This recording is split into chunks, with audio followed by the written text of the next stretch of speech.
yelo-yelo nila ni. Oo. Mas kato siguro. Kaning sulayan sa nato ning isa. Oh, kato day unta o. Unta sa kuan pero butihon pod o sana. Kare ba ante? Ay, masinog man siguro to dito ante. Kato lagin to Kay kasi ay dilaw naman pod ni Asya pero kani gid ang sir. Kani gid siguro. asa?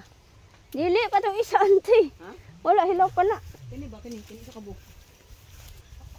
Kadto to may nadilaw na. Asa? O kana? Akong paminaw kare. Ani sulay. Sulay ko no. Tuyok-tuyok po na eh.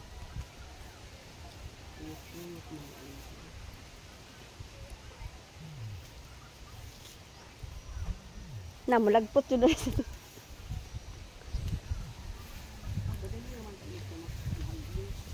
Ha?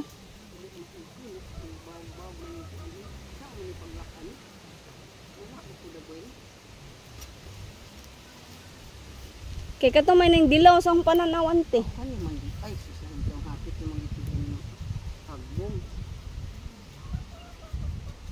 Hapit na di siyang hagbong puriso po di ay nga magtuyok-tuyok. Oo, para man di ay patuloy. Tinala ko ng hapit na magtutagak. Tanaw na to kuan ba? Basin og mas tamis siya kung dili siya kaayo hinog. Kaya sa diha manggod nga akong gidala hinog kaayo tabang nagdry pa. Dry pa sa desierto.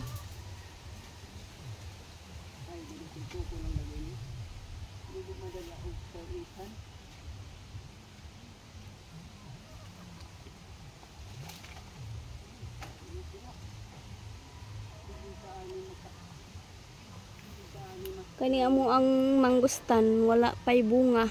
Dili runting bunga sa mangustan ante. Dili. Okay runting bunga unta pero dili gid siso nila dili pilat di karon panahon na di sila ganahan mga bunga. Oo. Dili kada tuig bunga sila. Kana ko na tong panitan. Dili karon kay dapat karon na unta. Kay ang marang na naman.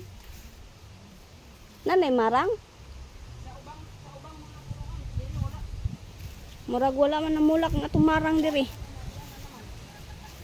Pati ang rambutan, ano nangyari sa rambutan? So na ani tulo ka punuan nga buungon.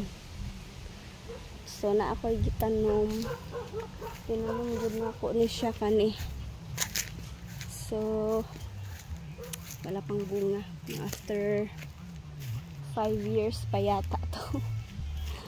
Kasi parang 8 years yata ang hindi naman kasi to grafted.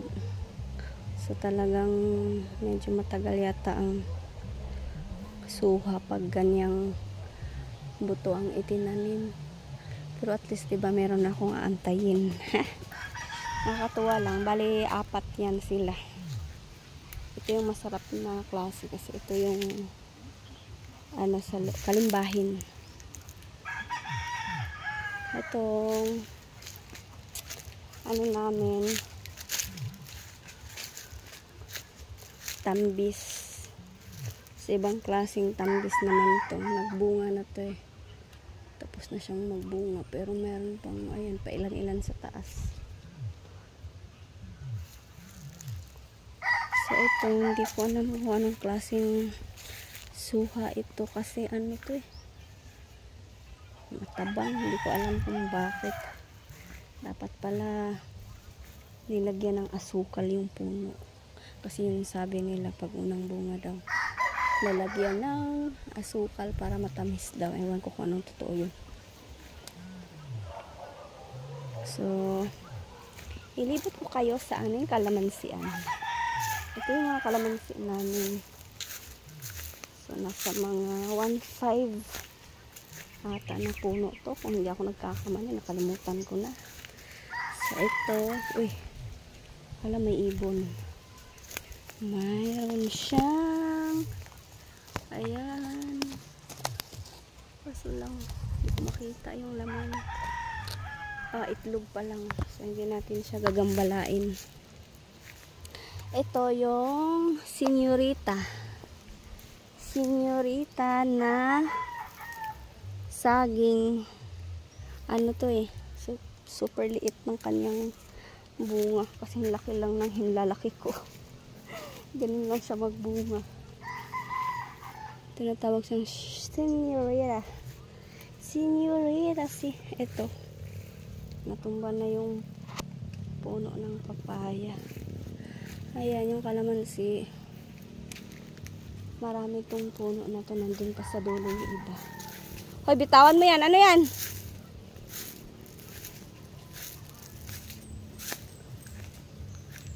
Ayan, kalamansi. At merong tanim si auntie dito na mga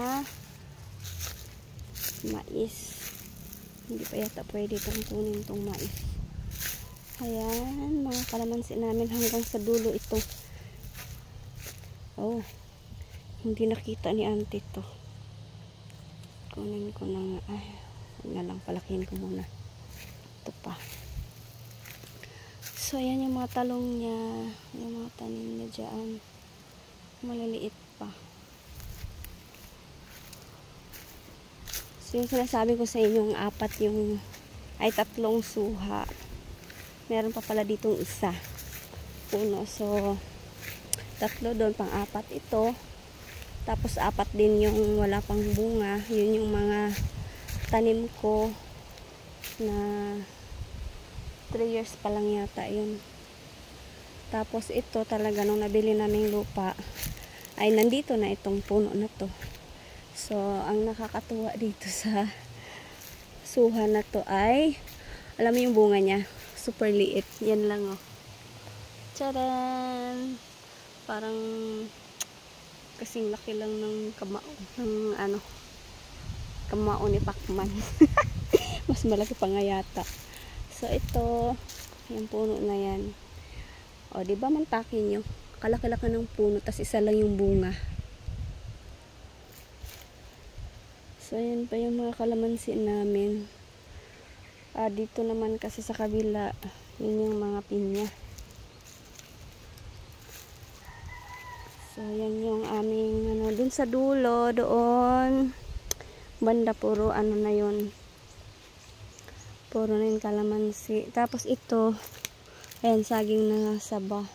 So, meron din kaming mga puno ng mga mangga. Kaso lang, dito sa lugar namin, parang hindi maganda yung mangga. Hindi siya masyadong nagbubunga. So, ayan, meron din kaming, lansones. Marami kaming puno ng lansones dito. Hindi pa nagbunga yung iba. So, meron kaming 3 puno na andito na siya nung binili yung lupa. Kaya, ayun, yun yung nagbubunga. At meron din kaming mga rambutan. Ayan, yung rambutan. So, ilang puno ba to? 12 ba to? Or ano? Basta medyo marami yatang puno ng rambutan. Ayan. Nasa harapan pa ng bahay yung iba. So, marami kaming prutas dito na naitanim ni Auntie V. So, ayan yung puno. Ito yung nandito na to nung binili yung lupa. Tsaka yung iba kasi mga grafted na mga itinanim ni Auntie. Kaya alam niyo na, 5 years pa lang ay nagbunga na. So, mabilis lang naman. At yung aming kalamansian ay marami talaga ditong nagpupugad ng mga ibon. Isa na to sa mo naging magikuhaan ante? At ito naging ni mga orange pa siya. Diara ang apang gikuha sila oh. Okay naman. Naman siya, tubigo naman siya. Pero nani siya daot sa kuan ba? Kunong gikuan. Kuan tubigon raman kan naramay din para agsidang. Malas siya.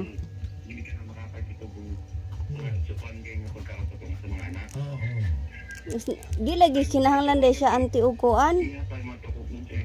kanang mahinog kaayo kay mahinog kaayo mag-dry.